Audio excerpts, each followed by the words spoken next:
మా latest videos కోసం మా ఈ తెలుగు న్యూస్ ఛానల్ సబ్స్క్రైబ్ చేసి గంట సింబల్ యాక్టివేట్ చేసుకోండి. ఈరోజే అపర ఏకాదశి, బుధవారం, పరమ పవిత్రమైన రోజు. వైశాఖ బహుళ ఏకాదశికే అపర ఏకాదశి అని పేరు.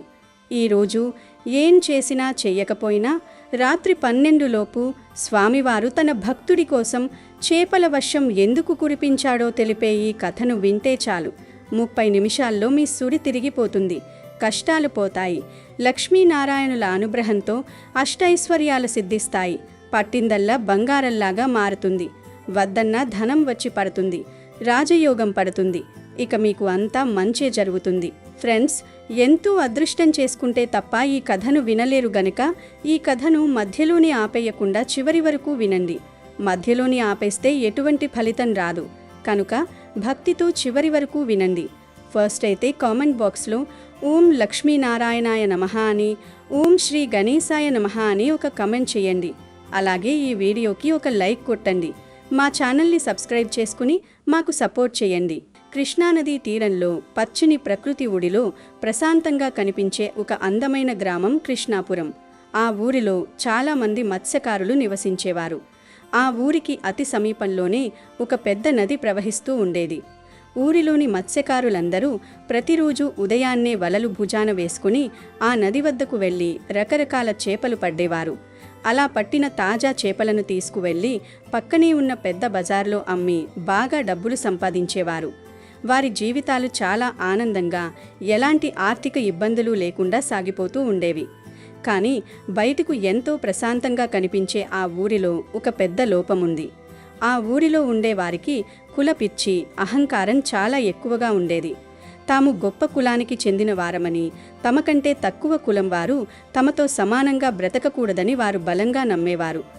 ఒకరోజు ఉదయం బజార్లో వ్యాపారం చేసుకుంటున్న రంగయ్య, సుబ్బయ్య అనే 2 మత్స్యకారులు ఇలా మాట్లాడుకుంటున్నారు. ఏంట్రా రంగయ్య, నీ వ్యాపారం ఎలా జరుగుతోంది? ఈరోజు పట్టిన చేపలన్నీ అమ్ముడుపోతున్నాయా లేదా అని సుబ్బయ్య అడిగాడు. దానికి రంగయ్య ఎంతో గర్వంగా నవ్వుతూ, అమ్ముడుపోకుండా ఎక్కడికి పోతాయి సుబ్బయ్య? ఈ మధ్య నా వ్యాపారం 3 పువ్వులు 6 కాయలుగా చాలా లాభసాటిగా జరుగుతోంది. మన ఊరి జనాలు నేను తెచ్చే చేపల కోసమే ఎదురు చూస్తున్నారు. మరి నీ వ్యాపారం ఎలా జరుగుతోంది అని ఎదురు ప్రశ్నించాడు. అప్పుడు సుబ్బయ్య సమాధానమిస్తూ, నేనీ మధ్య ఇక్కడ కాకుండా పట్టిన చేపలను తీసుకుని పక్కనే ఉన్న గోవిందపురం వైపు వెళుతున్నాను. అక్కడ ఒక్క చేపల దుకాణం కూడా లేదు. జనాలకు చేపలు కావాలంటే నాదిబ్బే కొనాలి. కాబట్టి నా వ్యాపారం కూడా ఎంతో అద్భుతంగా లాభాలతో నడుస్తోంది అని చెప్పాడు. అలా రంగయ్య, సుబ్బయ్య తమ వ్యాపారాల గురించి, తాము సంపాదిస్తున్న డబ్బు గురించి ఎంతో గర్వంగా మాట్లాడుకుంటూ ఉంటారు. ప్రతిరోజు ఊర్లో ఉన్న మత్స్యకారులందరూ నది వద్దకు వెళ్లి గుంపులు గుంపులుగా చేపల్ని పడుతూ పాడుకుంటూ ఆనందంగా గడుపుతూ ఉంటారు. అదే ఊర్లో రామదాసు అనే ఒక పేదవాడు ఉండేవాడు. అతని భార్య పేరు సీతమ్మ. వారు తక్కువ కులానికి చెందినవారు కావడంతో ఆ ఊరిలో వారికి ఎవరూ కనీస గౌరవం ఇచ్చేవారు కాదు. రామదాసు రోజూ ఊరిలోకి వెళ్లి పని కోసం వెతికేవాడు. కానీ ఎవరూ అతనికి పని ఇచ్చేవారు కాదు. ఒకరోజు రామదాసు ఎంతో దిగులుగా తన భార్య సీతమ్మతో ఇలా అన్నాడు. ఏంటో సీతమ్మ, ఈ ఊర్లోని వాళ్ళందరూ మనల్ని ఎందుకు ఇలా తక్కువ చేసి చూస్తున్నారో, అంటరాని వారిలా ఎందుకు దూరం పెడుతున్నారో నాకస్సలు అర్థం కావడం లేదు. మనం కూడా మనుషులమే కదా, మనకు కూడా ఆకలి, బాధ అన్నీ ఉంటాయి కదా అని ఆవేదన వ్యక్తం చేశాడు. దానికి సీతమ్మ కళ్ళనీళ్లు పెట్టుకుంటూ, ఇంకా అర్థం కాకపోవడానికి ఏముందండి, మనం తక్కువ కులానికి చెందిన వాళ్ళం. మన దగ్గర డబ్బు లేదు, పలుకుబడి లేదు. అందుకే అందరూ మనల్ని తక్కువ చేసి చూస్తూ ఉండారు. సరే, వాళ్ళు మనల్ని ఎలా చూసినా నాకు ఎలాంటి ఇబ్బంది లేదు. కానీ ఊళ్ళో వాళ్ళు మనకు పొట్టపోసుకోవడానికి ఏ పని ఇవ్వడం లేదు. అదే నాకు పెద్ద బాధగా ఉంది. మొన్న ఊరి పెద్ద నారాయణ గారి దుకాణం వద్దకు వెళ్ళి ఏదైనా చిన్న పని ఇవ్వమని చేతులు దండం పెట్టి ప్రాధేయపడ్డాను. ఆయన నాకు పని ఇవ్వకపోగా అత్యంత దారుణంగా నా మెడబట్టి అందరి ముందు అవమానించి బయటికి గెంటేశాడు. ఈ తక్కువ కులంలో పుట్టడమే మనం చేసిన అతిపెద్ద తప్పులా ఉంది అని కన్నీరు మున్నీరుగా విలపించింది. అలా పాపం రామదాసు, సీతమ్మ తమ దీనస్థితిని తలచుకొని రోజు బాధపడుతూ ఉంటారు. వారిద్దరూ సాక్షాత్తు ఆ తిరుమల శ్రీ వెంకటేశ్వర స్వామికి అపారమైన భక్తులు. కష్టమైన, నష్టమైన ఆ ఏరుకొండలవాణ్ణి స్మరించకుండా ఏ పని చెయ్యరు. ఏరుకొండలవాడా, వెంకటరమణ, ఈ కులమత భేదాలు కేవలం మనిషి సృష్టించుకున్నవి మాత్రమే. నీ దృష్టిలో అందరూ సమానమే తండ్రి. దయచేసి మాకు ఏదైనా ఒక పనిని ఇప్పించి స్వామి. మా ఆకలి బాధలు తీర్చు. నాకు తెలుసు, నువ్వు తలుచుకుంటే ఈ సృష్టిలో ఏదైనా జరుగుతుందని. మాకు నువ్వు తప్ప ఈ లోకంలో ఎవరూ దిక్కులేరు స్వామి అని రామదాసు ప్రతిరోజు ఇంట్లోని వెంకటేశ్వర స్వామి పటం ముందు నిలబడి ఎంతో భక్తితో కన్నీటితో ప్రార్థించేవాడు. దానికి సీతమ్మ భర్తకు ధైర్యం చెబుతూ, మీరు చెప్పింది నిజమేనండి. ఎవరూ లేని అనాథలకు ఆ శ్రీనివాసుడే దిక్కు. ఆయన దయవల్ల మనకు తప్పకుండా ఏదో ఒక పని లభిస్తుంది. మన కష్టాలు తీరుతాయిలేండి, మీరు మనసు పాడు చేసుకోకండి అని ఓదారుస్తుంది. అలా ఆకలితో అలమటిస్తున్న రామదాసుకి ఒకరోజు ఒక ఆలోచన వస్తుంది. సీతమ్మ, ఊర్లో ఎవరూ నాకు పని ఇవ్వడం లేదు కదా, పని కోసం ఎంతమంది కాళ్ళు పట్టుకున్నా లాభం లేదు. అందుకే నాకు ఒక ఆలోచన వచ్చింది అన్నాడు రామదాసు ముఖంలో కాస్త ఆశతో. ఏంటంటే ఆ ఆలోచన? మన కష్టాలు తీరే మార్గం దొరికిందా అని సీతమ్మ ఆత్రుతగా అడిగింది. ఎలాగో మన ఊర్లో చాలామంది మత్స్యకారులు నదిలో చేపలను పట్టి చుట్టుపక్కల ఊళ్ళలో అమ్ముతూ బాగా డబ్బు సంపాదిస్తున్నారు కదా, నేను కూడా అదే పని ఎందుకు చేయకూడదు? నాకు కూడా చేపలు పట్టడం బాగా వచ్చు. చిన్నప్పుడు మా తాతతో పాటు ప్రతిరోజు చెరువు వద్దకు వెళ్ళి చేపలు పట్టేవాణ్ణి. ఆ పనిలో నాకు మంచి నైపుణ్యం ఉంది. కాబట్టి ఇప్పుడు నేను కూడా వెళ్ళి చేపలు పడతాను, వాటిని అమ్మి మన ఆకలి తీర్చుకుంటాను అని చెప్పాడు. సీతమ్మ ఎంతో సంతోషించి, చాలా మంచి ఆలోచనండి, ఆ వెంకటేశ్వర స్వామి దయవల్ల అంతా మంచి జరుగుతుంది. ఈ పనిలో ఆ ఏడుకొండల వాడే మనకు తోడుగా నిలబడతాడు అని ప్రోత్సహించింది. అలా భార్యాభర్తలిద్దరూ ఒక పాత వల పట్టుకుని ఎన్నో ఆశలతో నది వద్దకు బయలుదేరుతారు. నదికి చేరుకున్న రామదాసు సీతమ్మ ఒక వైపున నిలబడి ఎంతో శ్రద్ధగా చేపల్ని పడుతూ ఉంటారు. పడుతున్న ఒక్కో చేపతో వారిలో ఆశలు చిగురిస్తాయి. ఇంతలో అక్కడికి అగ్రవర్ణ మత్స్యకారులైన రంగయ్య, సుబ్బయ్య వస్తారు. వారిని చూడగానే రంగయ్య కోపంగా ముందుకు వచ్చి, రే రామదాసు, ఏంట్రా నువ్వు చేస్తున్న పని? ఎక్కడికెందుకు వచ్చావు అని గద్దించాడు. రామదాసు భయపడుతూనే వినయంగా, చేపలు పడుతున్నానయ్యా, నేను కూడా మీలాగే ఈ చేపలను పట్టి చుట్టుపక్కల ఊళ్ళలో అమ్ముకుని 4 డబ్బు సంపాదించుకుని నా కుటుంబాన్ని పోషించుకుంటాను. ఎన్నో రోజుల నుండి మాకు తినడానికి తిండి లేదు అని ప్రాధేయపడ్డాడు. ఆ మాటలు వినగానే అక్కడున్న సుబ్బయ్యకు విపరీతమైన కోపం వచ్చి, ఏం మాట్లాడుతున్నావురా నువ్వు? నీకు ఎంత ధైర్యం? అసలు మేము చేసే పని నువ్వు కూడా చేస్తావా? ఈ మధ్య నీకు బాగా పొగరెక్కువైపోయింది. మాలాంటి గొప్ప కులం వాళ్ళు చేసే పనిని నీలాంటి తక్కువ కులం వాళ్ళు చేయకూడదు. నువ్వు మాకంటే చాలా తక్కువ వాడివి. నువ్వు మాతో సమానంగా డబ్బులని ఎలా సంపాదిస్తావు? అది ఎప్పటికీ కుదరదు. వల వదిలేసి ఇక్కడ్నుంచి పారిపో అని హెచ్చరించాడు. రామదాసు దీనంగా, అయ్యా, నేను ఎంతో మందిని పని ఇవ్వమని వేడుకున్నాను. ఎవరూ నాకు పని ఇవ్వడం లేదు. ఇక బ్రతికడానికి వేరే దారి లేక ఈ పని చేయాలని నిర్ణయించుకున్నాను. అయినా ఈ నది ప్రకృతి ప్రసాదించినది, అందరికీ చెందినది కదా. ఈ నదిలో చేపలను పట్టే అధికారం ఊర్లో అందరికీ ఉంటుంది కదా. నా వల్ల మీకు ఎలాంటి నష్టమూ రాదు. దయచేసి నన్ను ఆపకండి అని వేడుకున్నాడు. దానికి వారిద్దరూ మరింత రగిలిపోతూ, ఏంటిరా కొత్తగా అధికారం గురించి మాట్లాడుతున్నావు? మాకే నీతులు చెబుతావా? ఏది ఏమైనా సరే నువ్వు మాత్రం మేము చేసే ఈ చేపలు పట్టే పని అస్సలు చేయకూడదు. ఇంకోసారి ఇక్కడ కనిపిస్తే ప్రాణాలు తీస్తాం అని బెదిరించారు. ఇంతలో సీతమ్మ కన్నీళ్లు పెట్టుకుంటూ ముందుకు వచ్చి, అయ్యా, నేను మధ్యలో మాట్లాడుతున్నందుకు నన్ను క్షమించండి. దయచేసి ఆ చేపల్ని పట్టే అవకాశాన్ని మాకివ్వండి. ఎన్నో రోజుల నుండి కనీస పని లేక చాలా ఆర్థిక ఇబ్బందులని ఎదుర్కొంటున్నాం. దయచేసి కనికరించండి. మరికొన్ని రోజులు ఇలాగే గడిస్తే తినడానికి ఒక్క మెతుకు కూడా ఆహారం ఉండదు. మా ఆకలి చావులు తప్పవు అని 2 చేతులు జోడించి బ్రతిమాలుకుంది. కానీ కఠినాత్ములైన ఆ మత్స్యకారుల మనసు కరగలేదు. అదంతా మాకు సంబంధం లేని విషయం. మీరు చచ్చినా బతికినా మాకనవసరం. మేము చేసే పని మాత్రం మీరు ఎప్పటికీ చేయడానికి వీలు లేదు. మర్యాదగా ఇక్కడి నుండి వెళ్ళిపోండి, లేదంటే మీ ఇద్దరినీ నదిలో తోసేస్తాం అంటూ వారిద్దరూ కలిసి అత్యంత పాశవికంగా సీతమ్మని, రామదాసుని అక్కడి నుండి గెంటివేస్తారు. అవమాన భారంతో, ఆకలితో కన్నీరు కారుస్తూ ఇద్దరూ ఇంటికి చేరుకుంటారు. రామదాసు గుండె పగిలేలా ఏడుస్తూ ఆ వెంకటేశ్వర స్వామి పటం ముందు నిలబడి, ఏంటి స్వామి, ఏడుకొండలవాడా, ఇది ఎలా జరిగింది? మొదట ఊరిలో ఎవరూ మాకు పనివ్వలేదు. ఇక బతకడానికి వేరే దారి లేక మా అంతటా మేము నది వద్దకు వెళ్ళి చేపలు పట్టాలని నిర్ణయించుకున్నాము. కానీ అక్కడ కూడా మాకు ఘోరమైన అవమానమే, ఎదురు దెబ్బే తగిలింది. మనుషుల మధ్య ఎందుకు స్వామి ఈ కులాల గోడలు? రోజురోజుకి నాకు ఈ జీవితంపై విరక్తి బాగా పెరిగిపోతూ ఉంది. ఇక బతకాలని అనిపించడం లేదు. ఓ శ్రీనివాస, మమ్మల్ని కాపాడు తండ్రి, నీ పాదాలే శరణు. మాకు బతకడానికి ఏదో ఒక దారి చూపించు అని రామదాసు సీతమ్మలు ఇద్దరూ భక్తితో ఆరతితో వెంకటేశ్వర స్వామిని వేడుకుంటారు. వారి కల్మషం లేని భక్తి, ఆవేదనతో కూడిన ప్రార్థన వైకుంఠంలో ఉన్న ఆ శ్రీ మహావిష్ణువు రూపమైన శ్రీ వెంకటేశ్వర స్వామికి నేరుగా వినిపిస్తుంది. భక్తుడి రోదనకు స్వామివారి హృదయం కరిగిపోతుంది.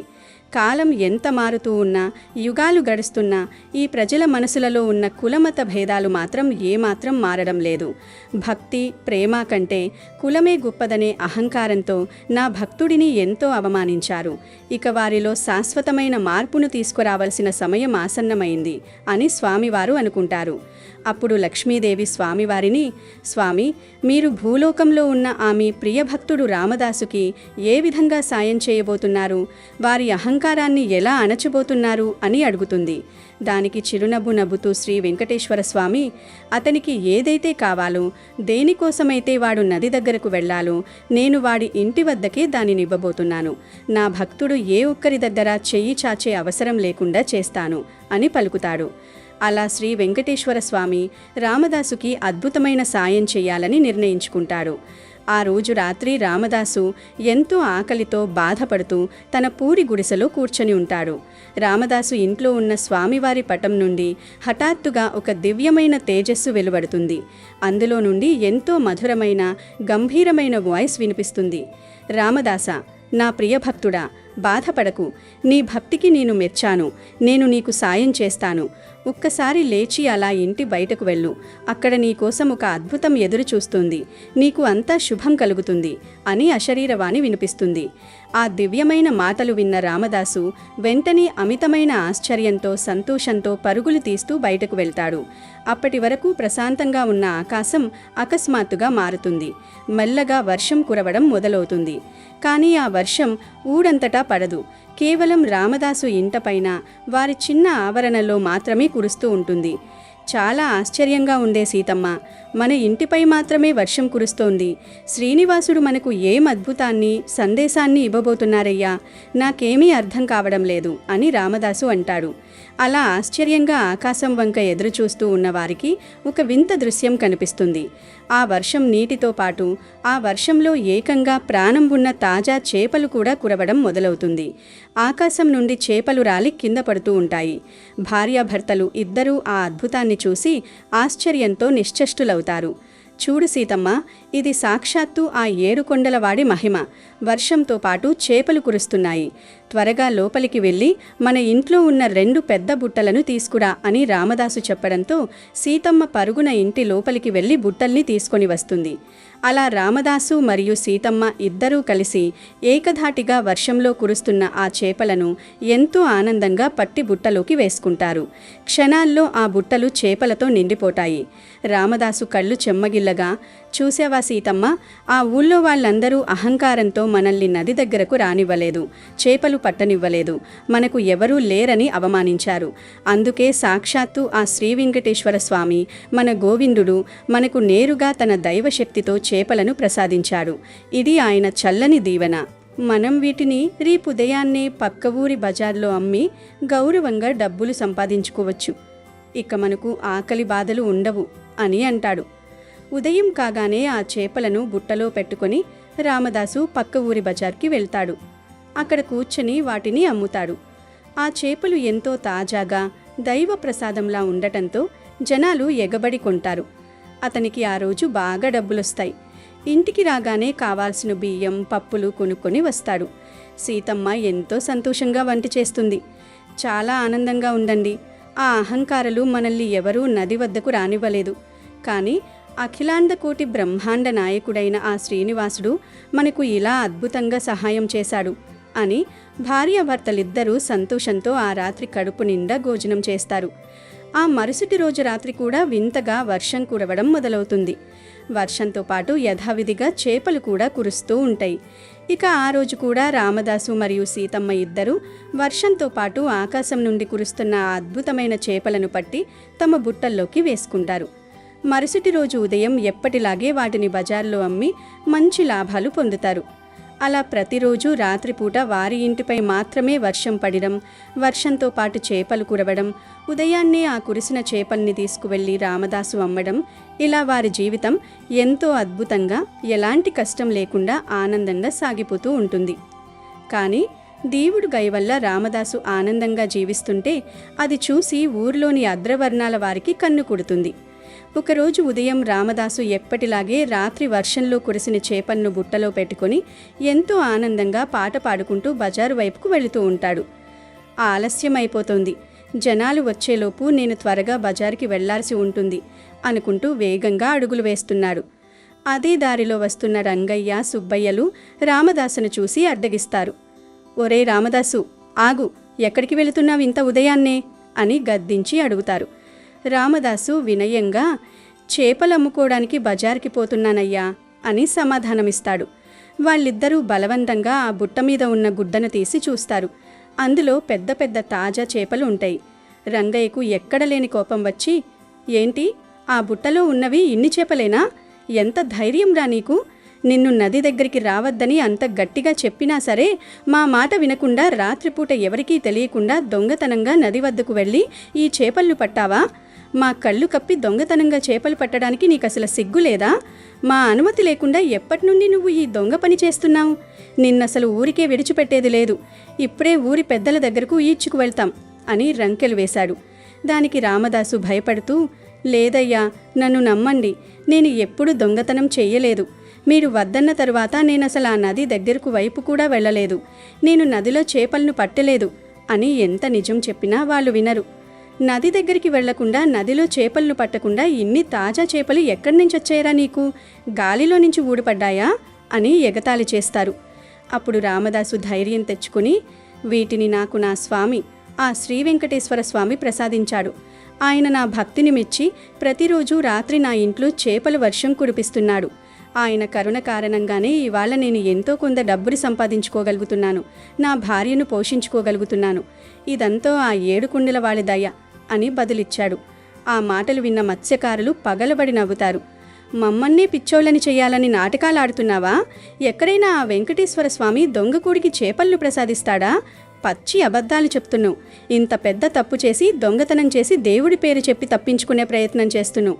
నిన్ను ఊరికి విడిచిపెట్టము అంటూ ఆ ఊరిలోని మత్స్యకారులందరినీ అక్కడికి పిలుస్తారు. వచ్చిన వారందరూ కలిసి రామదాసు మీద దాడి చేసి అతన్ని లాక్కెళ్ళి ఊరి మధ్యలో ఉన్న ఒక పెద్ద చెట్టుకి కట్టేస్తారు. విషయం తెలుసుకున్న పాపం సీతమ్మ అక్కడికి పరుగున వచ్చి చెట్టుకు కట్టేసి ఉన్న భర్తను చూసి ఎంతో బాధపడుతూ ఏడుస్తూ ఉంటుంది. అయ్యా, మీ కాళ్ళు పట్టుకుంటాను, దయచేసి మా ఆయనను వదిలేయండి. మేము చెప్పేది అక్షరాలా నిజం. మాకు ప్రతిరోజు ఆకాశం నుంచి చేపల్ని ఆ వెంకటేశ్వర స్వామి వారే స్వయంగా అందిస్తున్నారు. ఇక వాటితోనే మేము నిజాయితీగా వ్యాపారం చేస్తున్నాం. ఎవరి దగ్గర ఒక్క పైసా కూడా దొంగిలించలేదు అని ఎంత బతిమాలినా ఆ అహంకారులకు జాలి కలగదు. సరే, మీ మాటలే నిజమైతే ఆ దేవుడే మీకిస్తుంటే మీ శ్రీనివాసుణ్ణి ఇప్పటికిప్పుడు అందరి ముందు ఈ ఆకాశం నుండి చేపల వర్షాన్ని కురిపించమని అడగండి. చూద్దాం మీ స్వామి వస్తాడో రాడో.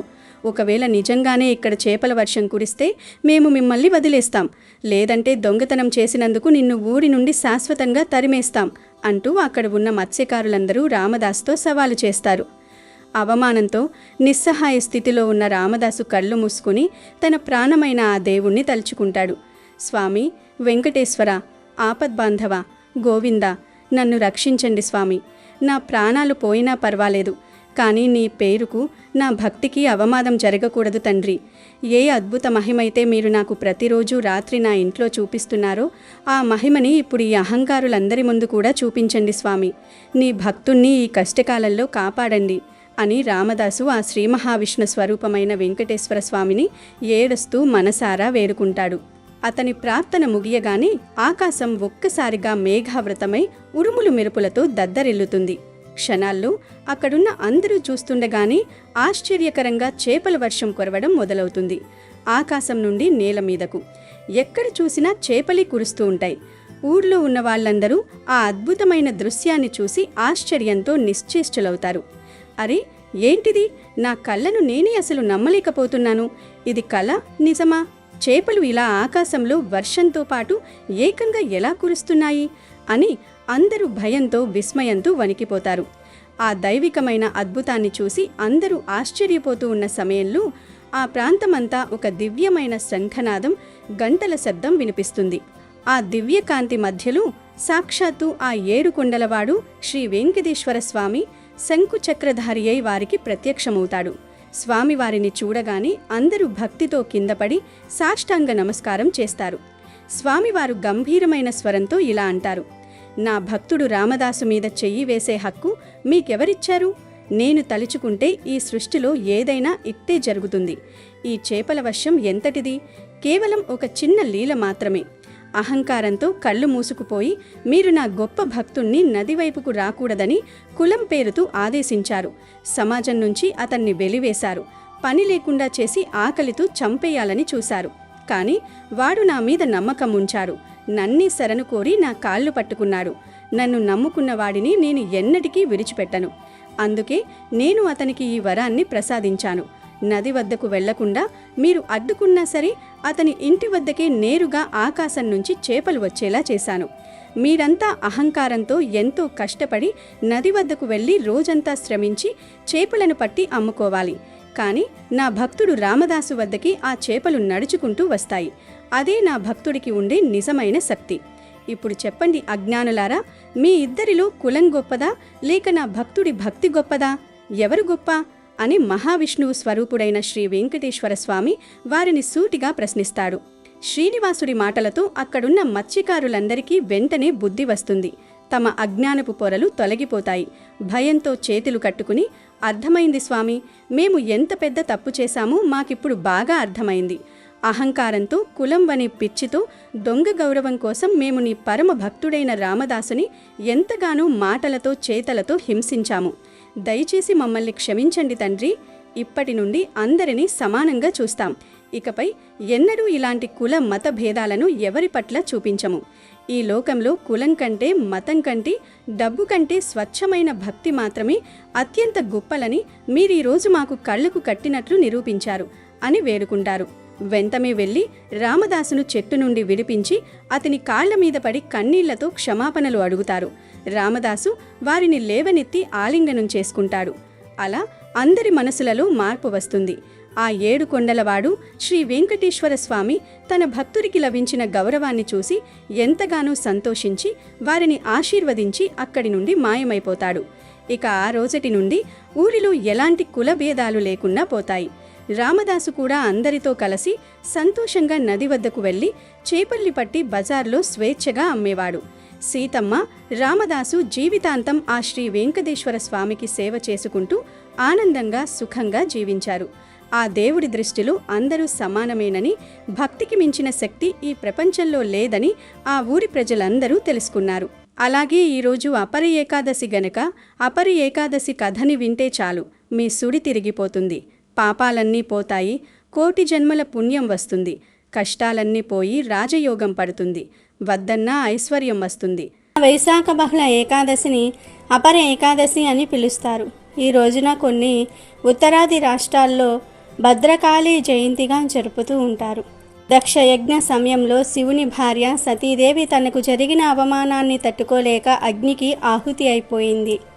ఆ సమయంలో ఉగ్రుడైన పరమేశ్వరుడు తన జటాజూటం నుంచి భద్రకాళిని సృష్టించాడు.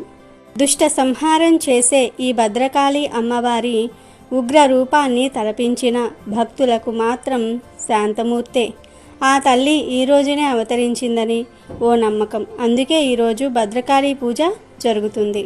ఒరిస్సాలో జలకృత ఏకాదశి పేరిట ఈరోజు జగన్నాథునికి ప్రత్యేక పూజలు నిర్వహిస్తారు. ఇక మిగతా చోట్ల అపర ఏకాదశి పేరుతో విష్ణుమూర్తి ఆరాధన జరుగుతుంది. చాలా కాలం క్రితం మాధవుడు అని ఒకడు ఉండేవాడు. ఏ జన్మలో చేసిన పాపం వలన తల్లిదండ్రులు మాధవుణ్ణి సరిగ్గా చూసుకునేవారు కాదు. మాధవుడు కూడా తల్లిదండ్రుల్ని ద్వేషించేవాడు. తల్లిదండ్రులు సరిగ్గా చూడకపోవటం వలన ఇతనికి తల్లిదండ్రుల మీద ద్వేషం కలిగింది. దానితో తల్లిదండ్రులను విడిచి ఇంటి నుండి పారిపోయాడు. తిరిగి కృష్ణానది తీరానికి చేరుకున్నాడు. కృష్ణానది తీరంలో చాలా అద్భుతమైన అమరేశ్వర ఆలయం ఉండేది. ఈ ప్రాంతానికి వచ్చాడు మాధవుడు. ఇక్కడ ఉండే ఒక మహాపండితుడు మాధవుణ్ణి చూసి, ఎవరు నాయనా నీవు అని వివరాలు అడిగాడు. కానీ మాధవుడు జరిగిన విషయం చెప్పకుండా నేను విద్యా అభ్యాసం కోసం వచ్చాను అని చెప్పాడు. కుర్రాడికి 16 ఏళ్లు ఉన్నాయి, నేను వీడికి చదువు చెప్తాను అని ఆ వేద పండితుడు మాధవుణ్ణి ఇంట్లో పెట్టుకుని విద్య నేర్పించాడు. మాధవుడు పాఠాలు నేర్చుకోవడం కన్నా ఎక్కువగా గురు దంపతుల మీద గౌరవం ప్రదర్శించేవాడు. గురువును, గురు పత్నిని నమస్కరించి సేవలు చేసి వారిని ఎంతో వినయంతో ఆకట్టుకున్నాడు. మాధవుడు పెద్దగా చదివేవాడు కాదు గాని వినయం ఎక్కువగా ప్రదర్శించేవాడు. దాంతో గురువుగారికి ఈ రోజుల్లో ఇలాంటి కుర్రవాళ్ళు ఉంటారా? ఈ కుర్రాడు మహాపండితుడు కాలేకపోవచ్చు గాని పాఠం చెప్పే గురువును అన్నం పెట్టి పోషించే గురుపత్నిని పరమ భక్తితో చూసుకుంటున్నాడు. ఇటువంటి కుర్రాడు నాకు అల్లుడైతే బాగుంటుంది అనిపించింది. గురువుగారికి ఒకే ఒక్క కూతురు ఉంది. మాధవుణ్ణి చూడగానే ముచ్చట కలిగి బుద్ధిమంతుడని భావించి, నాయనా, నీ తల్లిదండ్రులు ఎక్కడున్నారో చెప్పు, వారిని అడిగి నీకు నా కూతురికి పెళ్లి చేస్తాను అని అన్నాడు. దానికి మాధవుడు, నా తల్లిదండ్రులు చనిపోయారండి, నాకు ఎవ్వరూ లేరు అన్నాడు. దానికి గురువుగారు, అయితే నువ్వు నా కూతుర్ని పెళ్లి చేసుకుని ఇక్కడే ఇల్లరికం ఉండి నా గురుకులాన్ని రక్షిస్తావా అని అన్నాడు. దానికి ఎంతో సంతోషించిన మాధవుడు, అంతటి అదృష్టాన్ని కాదంటానా, సరే అన్నాడు. గురు దంపతులకు దండం పెట్టి వారిని తెగ పొగిడేశాడు. ఇక మాధవుడికి గురువుగారి కూతురికి పెళ్ళయ్యింది. పెళ్ళయ్యేదాకా గురువుగారు దేవుడు, గురుపత్ని దేవత అని పూజించిన మాధవుడు పెళ్ళవ్వగానే మారిపోయాడు. గురువుగారికి ఉన్న ఆస్తినంతా కూడా తన పేరు మీద రాయించుకున్నాడు. గురువుగారు అల్లుణ్ణి నెత్తిమీద పెట్టుకోవటంతో, అదుపులో పెట్టకలేకపోవటంతో ఇంట్లో పెద్దనమంతా కూడా మాధవుడి చేతిలోనికి వెళ్ళిపోయింది. మాధవుడు గురుకులాన్ని లాగేసుకున్నాడు. అందరినీ గురువుగారికి వ్యతిరేకంగా మార్చేశాడు. అజ్ఞానులతో మాధవుడిదే ఉత్తరపీఠం అనుకుని మాధవుణ్ణి నెత్తిమీద పెట్టుకుని మోశారు. ఇలా కొంతకాలం గడిచాక మాధవుడు మొత్తం ఆస్తినంతా కూడా లాక్కుని గురువును, గురుపత్నిని మెడపెట్టుకుని ఇంట్లో నుండి బయటకు గెంటివేశాడు. మొత్తానికి గురువును, గురువుగారి భార్యను వదిలించుకున్నాడు. పాపం గురు దంపతులు కన్నీళ్లు పెట్టుకుని అల్లుడిని ఏమీ అనలేక, కనీసం నా కూతురు నువ్వు అయినా సరే సుఖంగా ఉండండి నాయన, మేమిద్దరం కూడా గైకి వెళ్తున్నాం అని వెళ్ళిపోయారు. గురు దంపతులు వెళ్ళగానే మాధవుడు తన భార్యను కూడా ఆస్తి కాసం కొట్టి తిట్టి ఏడిపించి రోజు బాధ పెడుతూ ఉండేవాడు. ఆ బాధలు తట్టుకోలేక ఆ అమ్మాయి కూడా ఇల్లు విడిచి వెళ్ళి ప్రాణాలు తీసుకుంది. లెక్క లేకుండా మాధవుడు ఆస్తినంతా కూడా తానే స్వీకరించుకున్నాడు. చేతిలోనికి ఆస్తి రాగానే పిచ్చి పిచ్చి స్నేహితులంతా కూడా చుట్టూ చేరారు.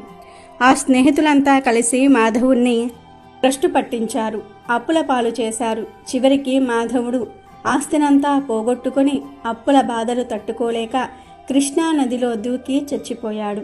అలా చచ్చిపోయి పిశాచంగా మారాడు. రుద్ర పిశాచంగా మారి అల్లాడిపోయాడు. ఈలోపు ఏడాది తర్వాత మాధవుడు తమ కూతురు చనిపోయిన విషయం గురు దంపతులకు తెలిసింది. ఆ సమయానికి వారు గైలో ఉన్నారు. ఎంత దుర్మార్గుడైనా అల్లుడే కదా అని అల్లుడు కూతురు కోసం వారు గయలో పిండ ప్రదానం చేశారు. గయలో పిండ ప్రదానం చేస్తే ఎంతటి పాపం చేసిన వారికైనా మోక్షం వస్తుంది. కానీ గయలో పిండ ప్రదానం చేసిన మాధవుడికి నరకం పోలేదు. ఒక రోజున మాధవుడు పిశాచ రూపంలో గురువు కలలోనికి వచ్చి, గురుదేవా, నేను మీకు గురుపత్నికి మీ అమ్మాయికి చేసిన ద్రోహం వలన పిశాచమే అల్లాడిపోతూ ఉన్నాను, నన్ను రక్షించండి అని అన్నాడు. దానికి గురువుగారు, మేము నీకోసం గైలో పిండ ప్రదానం చేశాము కదా, అయినా నీకు విముక్తి కలగలేదా అన్నారు. అప్పుడు పిశాచి, మాధవుడు, నేను చేసిన పాపం మామూలుది కాదు. పిల్లనిచ్చిన అత్తమామల్ని ఏడిపించిన వాడిని, పెళ్ళాన్ని ఇంట్లో నుండి వెళ్ళగొట్టాను, తల్లిదండ్రులను బాధపెట్టాను, అన్ని ద్రోహాలు చేసిన నాకు తేలికగా విముక్తి రాదు. ఏదో ఒకటి చేసి నన్ను అనుగ్రహించండి బాబోయ్ అని ఏడ్చాడు. తర్వాత గురువుగారు భార్యతో ఈ కల గురించి చెప్పాడు. దాంతో గురు దంపతులు ఏం చేస్తే మాధవుడికి విముక్తి వస్తుంది అని ఆలోచించారు. నారద మహర్షిని భక్తితో ప్రార్థించారు.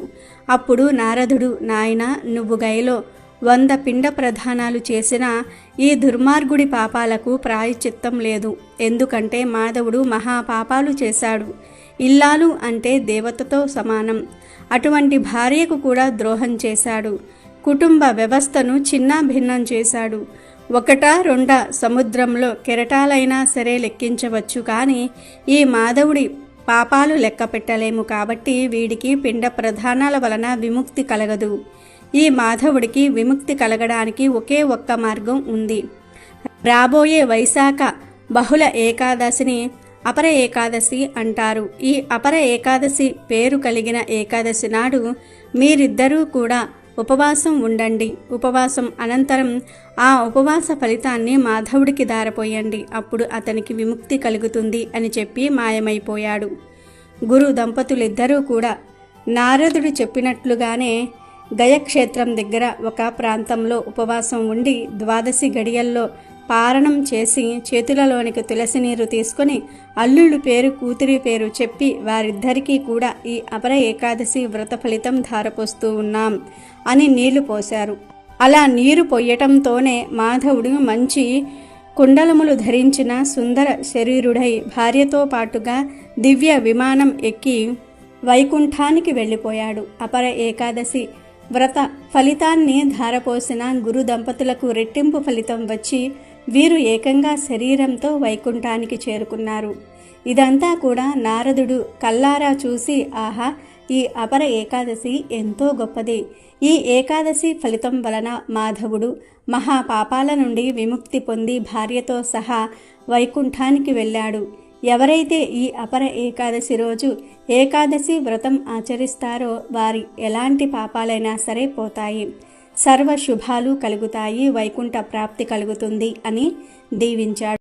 అలాగే ఈ ఏకాదశి బుధవారంతో కలిసి వచ్చింది గనక ఈరోజు వినాయకుడు ఒక రాక్షసుడితో పోరాడి బలం వేగం కన్నా తెలివి ముఖ్యమని ఎలా తెలియచేశాడో తెలిపే ఈ పవిత్ర కథను వింటే చాలు, అదృష్టం మీ తలుపు తడుతుంది.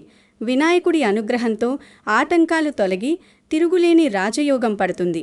అనగనగా ఒకానొక కాలంలో దేవతలు రాక్షసులు కలిసి అమృతం కోసం క్షీరసాగర మథనం చేశారు. ఆ ప్రయత్నంలో ఎన్నో అడ్డంకులు ఎదురైనా చివరకు విష్ణుమూర్తి సహాయంతో దేవతలు అమృతాన్ని దక్కించుకున్నారు. ఆ అమృతాన్ని సేవించిన దేవతలందరూ అమరులయ్యారు. అంటే వారికిక జావు అన్నది లేదు. ఈ విజయం దేవతలలో చెప్పలేనంత ఉత్సాహాన్ని నింపింది. రాక్షసుల పీర విరగడైందని, ఇక వారిని ఎదిరించే శక్తి ఈ ముల్లూకాల్లో ఎవ్వరికీ లేదని వారు గర్వపడసాగారు. ఈ ఆనందాన్ని జరుపుకోవడానికి దేవేంద్రుడు తన స్వర్గలోక సభలో ఒక అద్భుతమైన వేడుకను ఏర్పాటు చేశాడు. ఆ సభంతా రత్నఖచిత అలంకరణలతో దివ్యమైన కాంతులతో వెలిగిపోతోంది. ఇంద్రుడు తన సింహాసనం మీద కూర్చొని ఎంతో గర్వంగా దేవతలను ఉద్దేశించి ఇలా అన్నాడు: ఓ దేవతలారా, ఈరోజు మనకు నిజమైన పండుగ రోజు. ఇన్నాళ్ళు మనల్ని పీడించిన రాక్షసుల భయం తీరిపోయింది. మనం అమృతాన్ని తాగి అమరులమయ్యాం. ఇక మనల్ని ఎవ్వరూ ఓడించలేరు.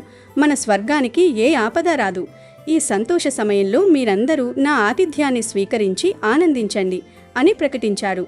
అయితే దేవగురువు బృహస్పతికి మాత్రం ఇంద్రుడిలో కనిపిస్తున్న అతి విశ్వాసం నచ్చలేదు. ఆయన ఎంతో అనుభవం ఉన్నవాడు కాబట్టి, దేవేంద్ర, విజయం వచ్చినప్పుడు గర్వపడడం సహజమే, కానీ అజాగ్రత్తగా ఉండకూడదు. అమృతం మనకు లభించింది నిజమే, కానీ దానిని కాపాడుకోవాల్సిన బాధ్యత కూడా మనపైనే ఉంది. ఆ అమృత కలశాన్ని ఎక్కడైనా భద్రంగా దాచడం మంచిది అని హితవు పలికారు. కానీ అధికార గర్వంలో ఉన్న ఇంద్రుడు ఆ మాటలను పెడచెవిన పెట్టాడు.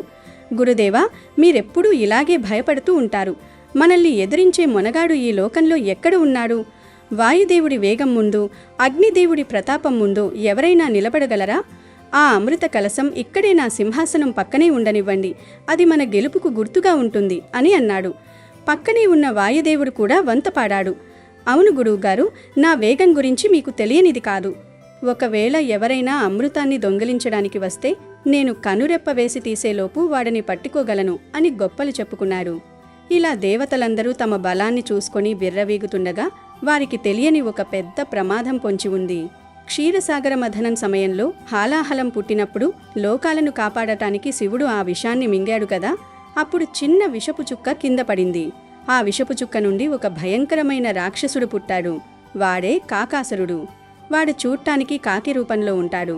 వారికి పెద్దగా శారీరక బలం లేకపోయినా అద్భుతమైన వేగం మరియు జిత్తులమారి తెలివి ఉన్నాయి. వాడి వేగం ఎంతటిదంటే వాయుదేవుడు కూడా వాడిని అందుకోలేరు. కాకాసురుడు చెట్ల చాటన దాక్కుని దేవతల వేడుకను చూస్తూ పళ్ళు కొరుకుతున్నాడు. ఈ దేవతలను చూస్తుంటే నాకు కడుపు మండిపోతుంది. మోసంతో అమృతాన్ని దక్కించుకుని ఇప్పుడు పండగ చేసుకుంటున్నారా? నేను రాక్షసుడిని కాబట్టి నాకు అమృతం ఇవ్వలేదు. కానీ నా వేగం, నా తెలివి ముందు వీరి బలం ఎంత? వీరికి బుద్ధి చెప్పి ఆ అమృతాన్ని నేనే దొంగలిస్తాను. అప్పుడు నేనే అమరుడిని, ఈ ముల్లూకాలను పాలిస్తాను అని మనసులో పథకం వేశాడు. దేవతలందరూ నాట్యాలు పాటల్లో మునిగిపోయి ఉండగా కాకాసురుడు ఒక నల్లటి మెరుపులా సభలోకి దూసుకొచ్చాడు. ఇంద్రుడు తన సైనికులతో ముచ్చటించేలోపే కాకాసురుడు తన కాళ్లతో అమృత కలశాన్ని పట్టుకుని రివ్వున ఎగిరిపోయాడు. దేవతలు తేరుకొని చూసేసరికి అమృత కలశం మాయమైపోయింది. అయ్యో, అమృతం ఏది? ఇప్పుడే ఇక్కడే ఉంది కదా అని ఇంద్రుడు హాహాకారాలు చేశాడు. వాయుదేవుడు వెంటనే అప్రమత్తమై, ఇది కాకాసురుడి పని, వాడు నల్లటి కాకిలా వచ్చి తన్నుకుపోయాడు, నేను ఇప్పుడే వెళ్ళి వాడిని పట్టుకొస్తాను అంటూ గాలి వేగంతో ఎగిరాడు. కాని కాకాసురుడు అప్పటికే ఎన్నో యోజనాల దూరం వెళ్ళిపోయాడు. వాయుదేవుడు ఎంత ప్రయత్నించినా వాడి నీడను కూడా తాకలేకపోయాడు. అలసిపోయి అవమానంతో తలదించుకుని తిరిగి వచ్చిన వాయుదేవుడిని చూసి దేవతలందరూ వణికిపోయారు. గర్వంతో విర్రవీగిన దేవతలకు ఇప్పుడు అసలు కష్టం మొదలైంది. ఒకవేళ ఆ రాక్షసుడు అమృతాన్ని తాగితే వాడు అజేయుడవుతాడు, లోకాలను నాశనం చేస్తాడు. భయంతో దేవతలందరూ కైలాసానికి పరిగెత్తారు. శివుడి పాదాలపై పడి జరిగిందంతా వివరించారు. మహాదేవా, మమ్మల్ని కాపాడండి. మా అహంకారం వల్ల, అజాగ్రత్త వల్ల అమృతాన్ని పోగొట్టుకున్నాం. కాకాసురుడు దాన్ని పట్టుకుపోయాడు. వాడు తాగకముందే దాన్ని తిరిగి తెచ్చే మార్గం చెప్పండి అని వేడుకున్నారు. శివుడు చిరునవ్వు నవ్వాడు. ఇంద్రుడా, గర్వం ఎప్పటికైనా పతనానికి దారితీస్తుంది అని నేను ముందే చెప్పాను. మీ బలాన్ని నమ్ముకుని అప్రమత్తంగా లేరు. ఇప్పుడు ఆ రాక్షసుడిని పట్టుకోవడం సామాన్యం కాదు అన్నాడు. పక్కనే ఉన్న పార్వతీదేవి, స్వామి, జరిగిన తప్పు ఏదో జరిగిపోయింది. ఇప్పుడు లోకాలను కాపాడటం మన బాధ్యత కదా. ఆ కాకాసురుడిని ఎలా పట్టుకోవాలో మీరే చెప్పాలి అని కోరింది. దానికి శివుడు, ప్రతి సమస్యకు బలంతో, వేగంతో పరిష్కారం దొరకదు. కొన్నింటికి తెలివితో, ఉపాయంతోనే సమాధానం వెతకాలి. కాకాసురుడిని వేగంతో పట్టుకోలేము, కానీ వాడిని తెలివితో బంధించవచ్చు. ఈ పని నా పెద్ద కుమారుడు వినాయకుడు మాత్రమే చెయ్యగలడు అని చెబుతూ వినాయకుడి వైపు చూశాడు. అక్కడ ప్రశాంతంగా నిలబడి ఉన్న వినాయకుడు తండ్రికి నమస్కరించి, తండ్రి, మీ ఆజ్ఞను శిరస వహిస్తాను. లోకాలను కాపాడే ఈ బాధ్యతను నేను స్వీకరిస్తున్నాను అన్నాడు. అది చూసి ఇంద్రుడు కొంచెం అనుమానంగా, వినాయకుడా, నువ్వు చిన్న బాలుడివి, నీవు ఆ వేగవంతమైన రాక్షసుణ్ణి ఎలా పట్టుకుంటావు అని అడిగాడు. వినాయకుడు నవ్వుతూ, దేవేంద్ర, రూపాన్ని చూసి అంచనా వెయ్యకు. మీరు బలాన్ని నమ్ముకుని ఓడిపోయారు. నేను నా తెలివిని నమ్ముకుని గెలుస్తాను. దేవతలకు కలిగిన ఈ సంకటాన్ని, అంటే కష్టాన్ని నేను తప్పకుండా తొలగిస్తాను అని దృఢంగా చెప్పాడు. వినాయకుడు తన మిత్రుడైన మూషికంతో కలిసి ఒక రహస్య ప్రదేశంలో కూర్చుని ఆలోచించడం మొదలుపెట్టాడు. మూషికం భయపడుతూ, స్వామి, ఆ రాక్షసుడు చాలా వేగంగా ఎగురుతాడు కదా, మనం వాడి దగ్గరికి వెళ్లేలోపే వాడు ఎగిరిపోతే ఏం చేస్తాం అని అడిగింది. వినాయకుడు నవ్వి, మిత్రమా, మనం వాడి దగ్గరికి వెళ్ళడం కాదు, వాడే మన దగ్గరికి వచ్చేలా చేస్తాను. ప్రతి ఒక్కరికి ఒక బలహీనత ఉంటుంది. కాకాసురుడి బలం వేగమైతే వాడి బలహీనత తిండిపోతుతనం మరియు గర్వం. వాడు అమృతాన్ని దొంగలించింది అమరత్వం కోసమే కాదు, ఆ తర్వాత ముల్లూకాల్లో ఉన్న రుచికరమైన పదార్థాలన్నీ హాయిగా కూర్చుని తినచ్చని వాడి ఆశ. మనం వాడికి అమృతం కన్నా రుచికరమైన దాన్ని ఎరగా వెయ్యాలి అన్నాడు. అమృతం కన్నా రుచికరమైనదా? అదేంటి స్వామి అని మూషికం అడిగితే, మరేమీ లేదు, నాకు అత్యంత ఇష్టమైన లడ్డూలు. కాకపోతే ఇవి మామూలు లడ్డూలు కాదు.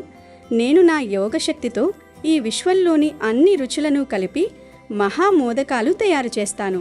వాటి సువాసన ముల్లోకాలను చుట్టేస్తుంది. ఆ వాసన చూసి కాకాసురుడు అమృతాన్ని కూడా మర్చిపోయి పరిగెత్తుకుంటూ వస్తాడు అని వివరించాడు. వినాయకుడు చెప్పినట్లే మానస సరోవరం ఒడ్డున ఒక పెద్ద యజ్ఞశాలను నిర్మించాడు. అక్కడ పర్వతమంత ఎత్తులో వేల కొద్దీ మహామోదకాలను సృష్టించాడు.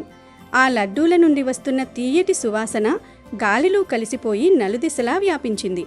అప్పుడు ఒక పర్వత గుహలో అమృత కలశాన్ని ముందు పెట్టుకుని, ఇక నేను దీన్ని తాగేసి లోకాలను ఏలుతాను అని మురిసిపోతున్న కాకాసురుడి ముక్కుకు ఈ వాసన తగిలింది. ఆహా, ఏమీ ఈ సువాసన! అమృతం వాసన కూడా దీని ముందు తక్కువే అనిపిస్తోంది. ఇది ఎక్కడి నుండి వస్తోంది? నా నోట్లో నీళ్లు ఊరుతున్నాయి. ఒక్కసారి వెళ్ళి ఆ పదార్థం ఏంటో చూసి వచ్చేస్తాను.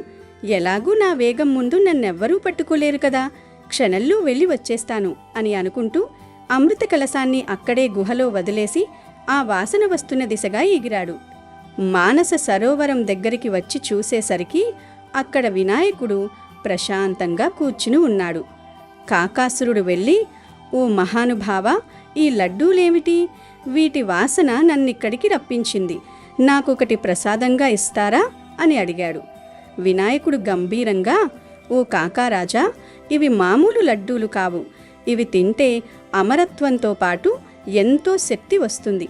కానీ వీటిని తినాలంటే ఒక అర్హత ఉండాలి. నువ్వు చాలా వేగంగా ఎగరగలవని విన్నాను. అది నిజమో కాదో నిరూపించుకో. నేను కళ్ళు మూసుకొని ఒక మంత్రం జపించేలోపు నువ్వు ఈ మానస సరోవరాన్ని 3 సార్లు చుట్టి రావాలి. నువ్వు గెలిస్తే ఈ లడ్డూల పర్వతమంతా నీదే అని పందెం కాశాడు. కాకాసురుడు తన మనసులో, ఈ బొజ్జ గణపతికి నా వేగం గురించి తెలియదు. ఈ చిన్న చెరువును చుట్టి రావడానికి నాకెంతసేపు పడుతుంది అని అనుకుని సరేనని రెక్కలు విప్పాడు. వినాయకుడు కళ్ళు మూసుకోగానే కాకాసురుడు మెరుపు వేగంతో ఎగరడం మొదలుపెట్టాడు. వాడు మొదటి చుట్టు పూర్తి చేసే లోపే వినాయకుడు మూషికానికి సైగ చేశాడు. మూషికం వెంటనే తన చిన్న రూపంతో వేగంగా పరిగెత్తి కాకాసురుడి గుహలోకి ప్రవేశించి అక్కడ పడి ఉన్న అమృత కలశాన్ని పట్టుకొని తిరిగి వినాయకుడి దగ్గరికి వచ్చేసింది. కాకాసురుడు గర్వంతో 3 చుట్లు పూర్తి చేసి, స్వామి, నేను గెలిచాను, ఇప్పుడు ఆ లడ్డూలు నావే అని అరిచాడు. కాని వాడు కిందకు వచ్చి చూసేసరికి ఆ లడ్డూల పర్వతం మాయమైపోయింది. వినాయకుడి చేతిలో అమృత కలశం ఉంది. కాకాసురుడు షాక్ అయ్యాడు. వినాయకుడు నవ్వుతూ, ఓరి కాకాసురా, ఆ లడ్డూలు కేవలం ఒక మాయ. నీ తిండిపోతుతనాన్ని, నీ గర్వాన్ని పరీక్షించడానికి నేను పన్నిన ఉపాయం. నిజమైన అమృతాన్ని వదిలేసి మాయ లడ్డూల కోసం ఆశపడ్డావు. నీ వేగం మీద ఉన్న గర్వంతో నీ తెలివిని కోల్పోయావు. ఇప్పుడు చూడు, అమృతం నా దగ్గర ఉంది, నువ్వు ఓడిపోయావు అన్నాడు. కాకాసురుడు కోపంతో వినాయకుడి మీదకు దాడి చేయబోయాడు. అప్పుడు వినాయకుడు తన విశ్వరూపాన్ని ప్రదర్శించి తన పాశంతో వాడిని బంధించాడు. ఆ రూపం చూసి భయపడిపోయిన కాకాసురుడు వినాయకుడి పాదాల మీద పడి క్షమించమని వేడుకున్నాడు. స్వామి, నా తప్పు తెలుసుకున్నాను. బలం, వేగం ఉన్నాయని గర్వపడ్డాను. కానీ తెలివి ముందు అవి పనికిరావని అర్థమైంది. నన్ను మన్నించండి అని ప్రార్థించాడు. వినాయకుడు కరుణించి వాడిని వదిలేశాడు. దేవతలందరూ అక్కడికి చేరుకొని వినాయకుడిని స్తుతించారు. ఈ కథలోని నీతి ఏమిటంటే, మన దగ్గర ఎంత బలం ఉన్నా, ఎంత వేగం ఉన్నా, అహంకారం ఉంటే మనం పతనమవుతాం. ఉపాయంతో అపాయాన్ని దాటవచ్చు. అందుకే ఏ పని మొదలుపెట్టినా వినాయకుడిని స్మరించుకుంటాం. గర్వం లేకుండా వినయంతో తెలివిని ఉపయోగిస్తూ ధర్మ మార్గంలో నడిచేవారికి ఎప్పుడూ విజయం లభిస్తుంది. ఆనాడు దేవతల గర్వం అణిగిపోయి వినాయకుడి గొప్పతనం ప్రపంచానికి తెలిసింది. కాబట్టి మనం కూడా ఏ విషయాన్ని చూసి గర్వపడకుండా నిరంతరం అప్రమత్తంగా ఉంటూ దైవ చింతనతో ముందుకు సాగాలి. అదేవిధంగా ఈ ఏకాదశి సందర్భంగా స్వామివారు తన భక్తురాలి తులసిమాలను స్వీకరించడానికి ఒక చిన్న పిల్లాడి రూపంలో ఎందుకు వచ్చాడో తెలిపే ఈ పవిత్ర కథను వింటే చాలు. అజ్ఞానం, పేదరికం పోతుంది, అష్ట ఐశ్వర్యాలు సిద్ధిస్తాయి. పూర్వం వెంకటాపురం అనే ఒక అత్యంత సుందరమైన గ్రామం ఉండేది.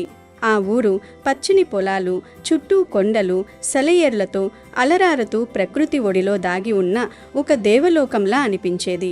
ఆ ఊరి ప్రత్యేకత ఏమిటంటే, అక్కడ నివసించే ప్రతి ఒక్కరూ కలియుగ దైవం శ్రీ వెంకటేశ్వర స్వామికి పరమ భక్తులు. తెల్లవారుఝామునే ఆలయం నుండి వినిపించే సుప్రభాత సేవతో ఆ ఊరు మేల్కొనేది.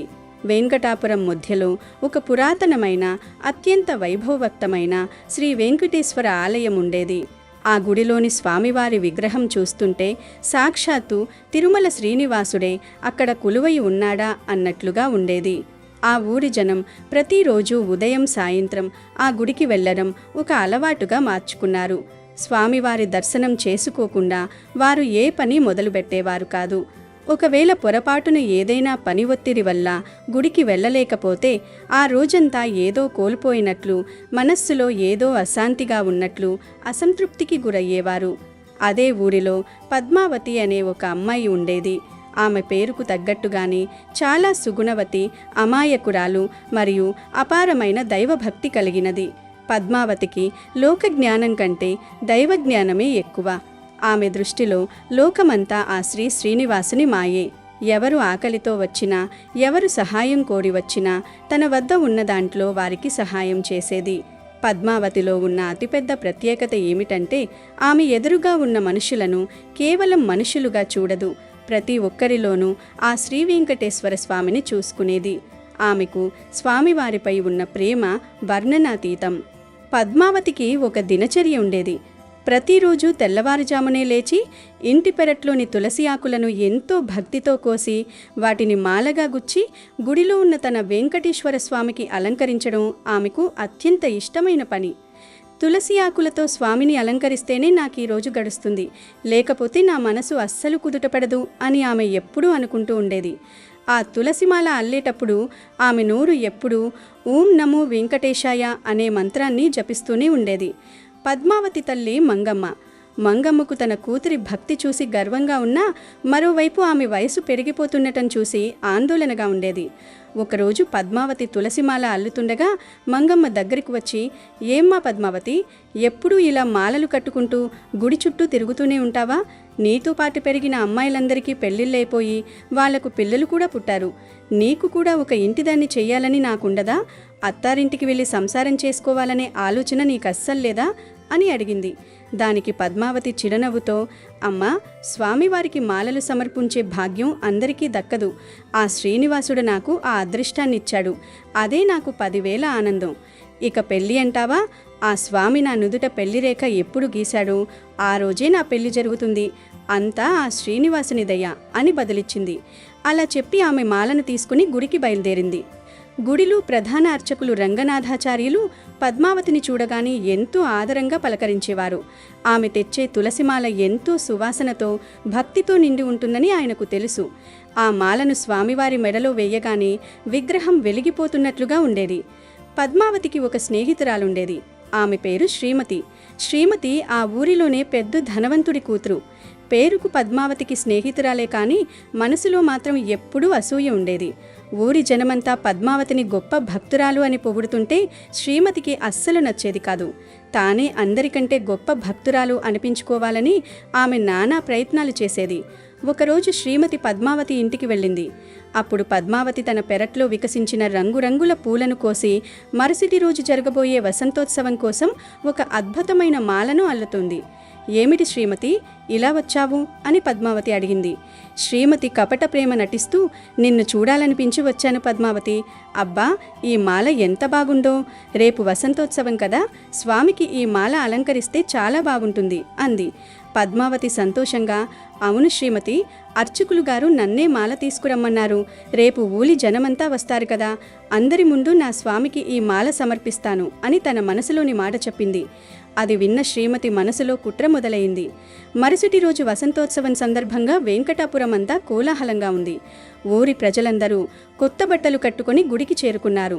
శ్రీమతి తన పనివాళ్లతో ప్రసాదాల బుట్టలు మోయించుకుంటూ గుడికి వచ్చింది. పద్మావతి తాను ఎంతో శ్రద్ధగా అల్లిన పూలమాలను ఒక పళ్ళల్లో పెట్టుకుని గుడిలోకి అడుగుపెట్టింది. పద్మావతిని చూడగానే శ్రీమతి ఆమె దగ్గరకు వెళ్ళి, పద్మావతి, నువ్వు చాలా ఆలస్యంగా వచ్చావు. అర్చకులు గారు ఒక నియమం పెట్టారు. మాల సమర్పించే ముందు ఎవరైనా సరే గుడి చుట్టూ 3 ప్రదక్షిణలు చేసి రావాలి. నువ్వు వెళ్ళు, అంతలోపు ఈ మాల పళ్ళం నేను పట్టుకుంటాను అని అంది. అమాయకమైన పద్మావతి ఆమె మాటలు నమ్మి మాల ఉన్న పళ్ళమును శ్రీమతికి ఇచ్చి ప్రదక్షిణలు చేయడానికి వెళ్ళింది. ఇదే అదనుగా భావించిన శ్రీమతి తన వద్ద ఉన్న చిన్న కత్తెరతో ఆ మాలలోని దారాన్ని అక్కడక్కడ మెల్లగా కత్తిరించింది.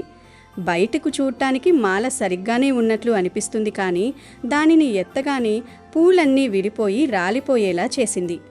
పద్మావతి ప్రదక్షిణలు ముగించుకుని రాగానే శ్రీమతి ఆ పళ్ళమును తిరిగి ఇచ్చేసింది.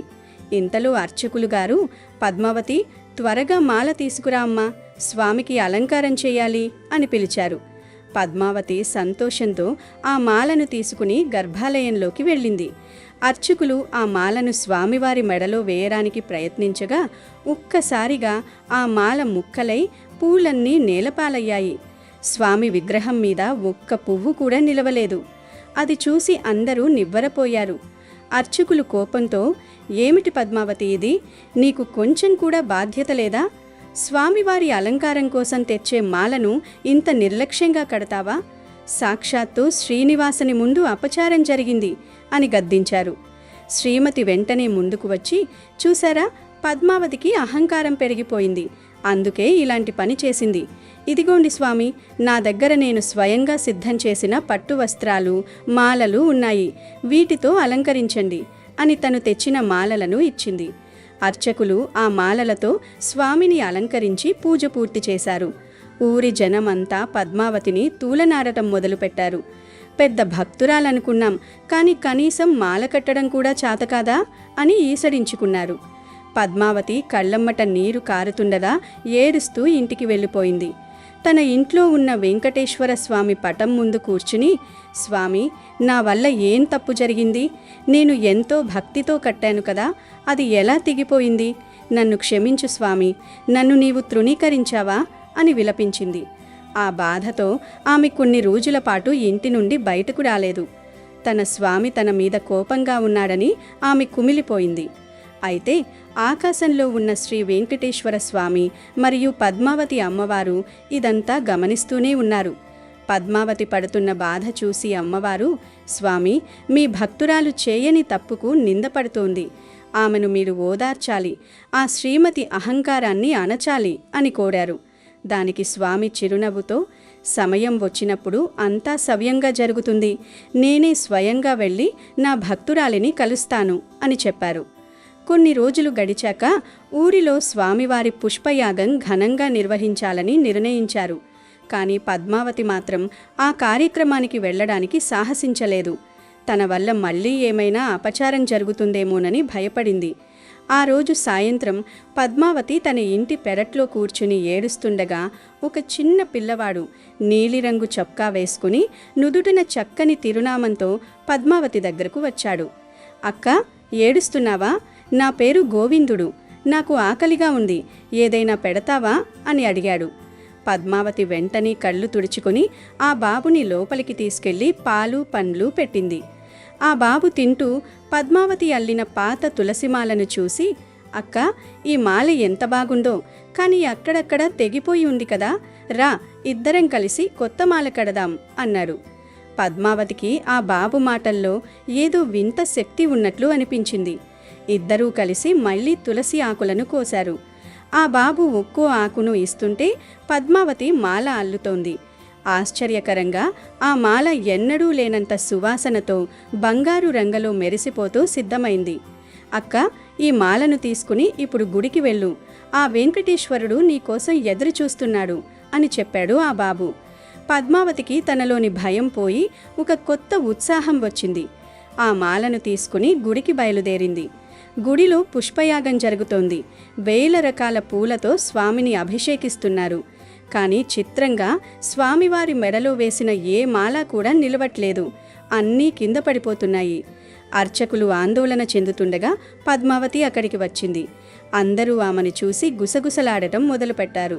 పద్మావతి నేరుగా గర్భాలయం దగ్గరకు వెళ్ళి ఆ గోవిందుడు చెప్పిన మాటలు తలుచుకుంటూ, స్వామి, ఇది నా భక్తి కాదు, ఆ బాబు భక్తి, స్వీకరించు తండ్రి అని ఆ మాలను అర్చకులకి ఇచ్చింది. అర్చకులు అనుమానంగానే ఆ మాలను స్వామి మెడలో వేశారు.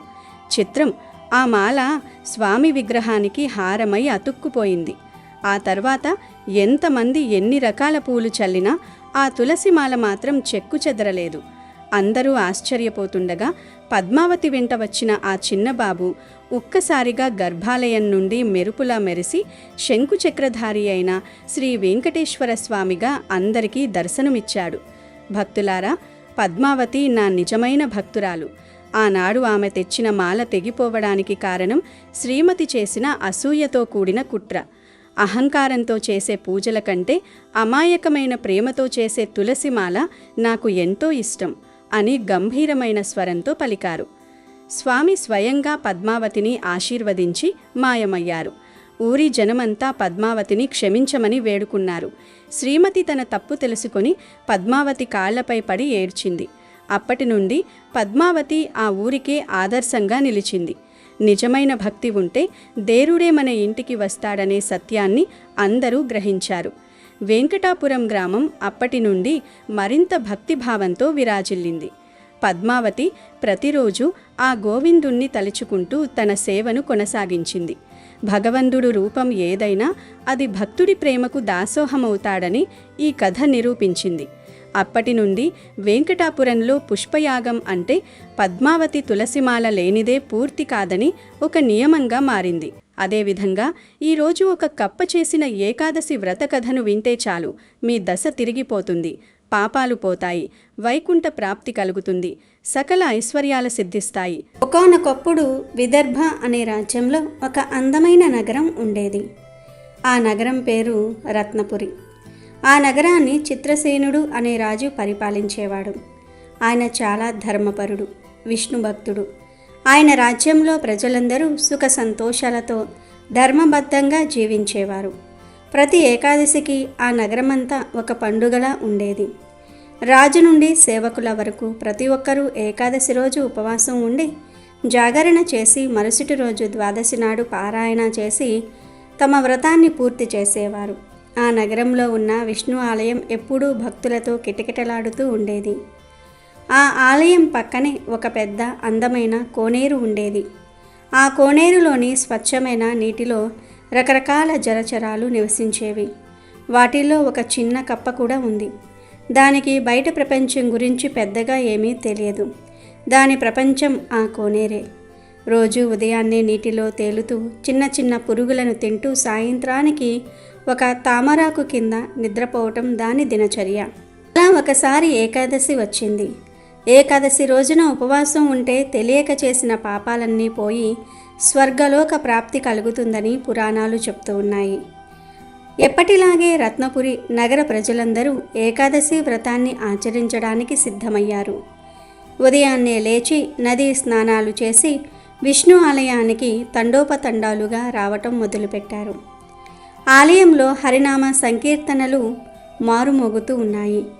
కానీ కోనేరులోని మన చిన్న కప్పకు ఈ విషయాలేవీ తెలియవు. పాపం దానికి ఆ రోజు ఏకాదశి అని ఉపవాసం ఉండాలని ఎవరూ చెప్పలేదు. విధి చాలా విచిత్రమైనది కదా. ఆ రోజు ఉదయం నుండి దానికి ఒక్క పురుగు కూడా కనపడలేదు. ఎప్పుడూ తన చుట్టూ తిరిగే చిన్న చేపలు కూడా ఎక్కడికి వెళ్ళాయో కనిపించలేదు. ఉదయం నుండి మధ్యాహ్నం అయ్యింది. మధ్యాహ్నం నుండి సాయంత్రం కావస్తోంది. దాని కడుపులో ఆకలి దహించి వేస్తోంది. నీరసంతో అది ఒక తామరాకు మీదకు చేరింది. ఆలయం నుండి వస్తున్న భగవన్నామ స్మరణ దాని చెవులకు చాలా ఇంపుగా సోకుతుంది. ఆ నామాలను వింటూ ఆకలిని నీరసాన్ని మర్చిపోయి అలా కళ్ళు మూసుకుంది. రాత్రంతా అది ఆ భగవన్నామ స్మరణ వింటూ తెలియకుండానే జాగరణ కూడా చేసింది. ఆకలితో అలమటించి నీరసంతో తెల్లవారేసరికి దాని ప్రాణాలు అనంత వాయువులలో కలిసిపోయాయి. అదే నగరంలో సుమతి అనే ఒక యువతి ఉండేది. ఆమె చాలా ధనవంతురాలైనప్పటికీ ఆమెకు గర్వం, అహంకారం ఎక్కువ. దైవభక్తి అంటే ఏమాత్రం నమ్మకం లేదు. పెద్దలు చెప్పే శాస్త్రాలు, పురాణాలు, వ్రతాలు అన్నీ మూఢనమ్మకాలు అని కొట్టిపారేసేది. ఏకాదశి రోజున నగరమంతా ఉపవాసంతో ఉంటే ఆమె మాత్రం కావాలనే ఆ రోజు స్నానం కూడా చేయకుండా అపవిత్రంగా ఉండి మాంసాహారం వడ్డించుకుని కడుపు నిండా తినేసింది. ఈరోజు ఉపవాసం ఉంటే దేవుడు కరుణిస్తాడట. ఉత్త భ్రమలు. కడుపు మార్చుకొని శరీరాన్ని హింసించుకోవటం తప్ప దీనివల్ల ఏమీ ప్రయోజనం లేదు అని తన స్నేహితులతో ఎగతాళిగా మాట్లాడింది. వ్రతం చేస్తున్న వారిని చూసి నవ్వుకునేది. తన జీవితాన్ని తన ఇష్టప్రకారమే జీవించింది. కాలక్రమేణా వృద్ధాప్యం వచ్చి ఆమె కూడా మరణించింది. ఆమె ప్రాణం శరీరాన్ని విడిచి పెట్టగానే భయంకరమైన రూపాలతో, నల్లటి శరీరాలతో, చేతుల్లో పాశాలతో 2 యమదూతలు ఆమె వద్దకు వచ్చారు. వారిని చూడగానే సుమతి ఆత్మ గజగజ వణికిపోయింది. వారు ఆమె ఆత్మను పాశాలతో బంధించి ఈడ్చుకుంటూ యమలోకానికి తీసుకువెళ్లారు. ఆ దారి మొత్తం ముళ్లతో రాళ్లతో నిండి ఉంది. ఆత్మకు దెబ్బలు తగులుతున్నా వారు ఏమాత్రం జాలి చూపించకుండా కొరడాలతో కొడుతూ ఆమెను నరకానికి తీసుకువెళ్లారు. అక్కడ యమధర్మరాజు కొలువై ఉన్నాడు. ఆయన పక్కనే జీవుల పాపపుణ్యాల చిట్టాను లెక్కించే చిత్రగుప్తుడు కూడా ఉన్నాడు. సుమతి ఆత్మను యముని ముందు నిలబెట్టారు. చిత్రగుప్తుడు తన పుస్తకాన్ని తెరిచి ఆమె పాపాల జాబితాను చదవటం ప్రారంభించాడు. మహారాజా, ఈమె భూలోకంలో జీవించినంతకాలం ఏ ఒక్క పుణ్యకార్యమూ చేయలేదు. గర్వంతో విర్రవీగింది. పేదలను హింసించింది. తల్లిదండ్రులను అవమానించింది. అన్నిటికంటే ముఖ్యంగా పవిత్రమైన ఏకాదశి రోజున స్నానం కూడా చేయకుండా మాంసాహారం భుజించి వ్రతాన్ని ఆచరించే భక్తులను ఎగతాళి చేసి ఘోరమైన పాపం చేసింది అని చెప్పాడు. అప్పుడు యముడు ఉగ్రుడై, ఓసి పాపాత్మురాలా, ఏకాదశి సాక్షాత్తు శ్రీ మహావిష్ణువుకు అత్యంత ప్రీతికరమైన రోజు. ఆ రోజున తెలిసి గాని తెలియక గాని ఎవరు ఉపవాసం ఉంటారో వారి పాపాలన్నీ హరించుకుపోతాయి. అలాంటి పవిత్రమైన రోజును అవమానించి మాంసం తింటావా? నీకు ఘోరమైన నరకమే సరైనది అని తీర్పు చెప్పాడు. వెంటనే యమభటులు ఆమెను అక్కడి నుండి రౌరవాది నరకాలకు తీసుకువెళ్లారు. అక్కడ ఆమెను వేడివేడి నూనెలో వేయించటం, పదునైన శూలాలతో గుచ్చటం, పాముల చేత కరిపించటం వంటి భయంకరమైన శిక్షలను వేశారు. తన తప్పును తెలుసుకుని ఆమె ఆత్మ ఘోరంగా విలపించింది. కానీ అప్పటికే సమయం మించిపోయింది. ఇప్పుడు మన కప్ప కథకు వద్దాం. ఆకలితో ప్రాణాలు విడిచిన కప్ప ఆత్మ కోసం యమదూతలు రాలేదు. వారి బదులుగా చతుర్భుజాలతో, శంఖచక్ర గదా పద్మాలతో, పీతాంబరాలు ధరించి దివ్యమైన కాంతితో వెలిగిపోతున్న ఇద్దరు విష్ణుదూతలు ఒక అందమైన విమానంలో వచ్చారు. వారు ఆ కప్ప ఆత్మకు నమస్కరించి, ఓ పుణ్యాత్మ, నీకోసం ఈ విమానాన్ని తీసుకువచ్చాము. మా వెంట వైకుంఠానికి రావాల్సింది అని ప్రార్థించారు. ఆ కప్ప ఆత్మకు ఏమీ అర్థం కాలేదు. అయ్యా, నేనొక అల్పమైన కప్పను. నా జీవితంలో ఏ పుణ్యకార్యమూ చేయలేదు. రోజూ పురుగులను చంపి తిన్న పాపాత్మురాలిని. నా కోసం మీరెందుకు వచ్చారు? మీరు దారి తప్పి నా దగ్గరకు వచ్చి ఉంటారు అని వినయంగా అంది.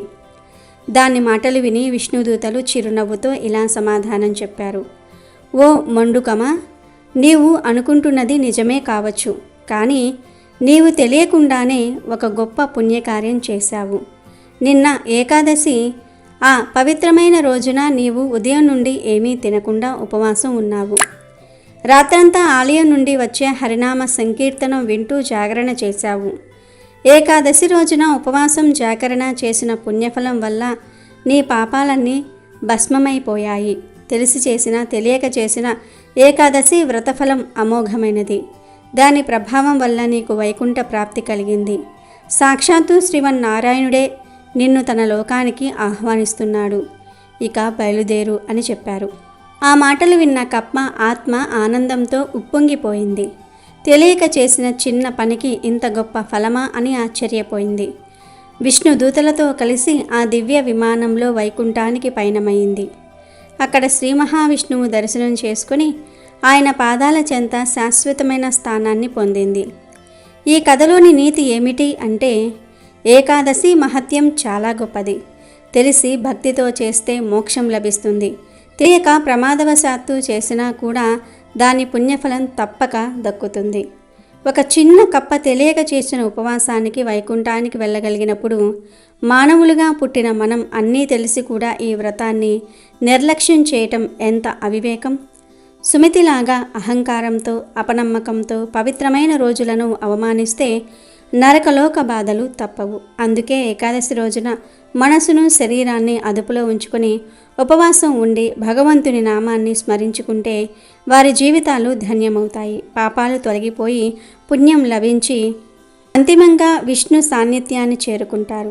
ఏకాదశి వ్రతం కేవలం ఆహారాన్ని మానటం కాదు, అది ఇంద్రియాలను నిగ్రహించి మనసును భగవంతుని మీద లగ్నం చేసే ఒక గొప్ప ఆధ్యాత్మిక సాధన.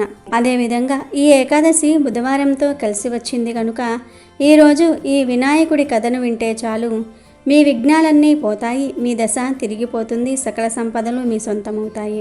రాంపూర్ అనే ఊర్లో రాణి వాళ్ళ అమ్మ అయిన విమలతో కలిసి జీవించేది. రాణికి 5 సంవత్సరాలు ఉన్నప్పుడే ఒక దుర్ఘటనలో ఆమె తండ్రి చనిపోతాడు. అప్పటి నుంచి తల్లి కూతుర్లు ఒంటరిగా జీవిస్తూ ఉంటారు. వాళ్ళిద్దరూ ఊర్లో తిరుగుతూ లడ్డూలు అమ్ముకునేవారు.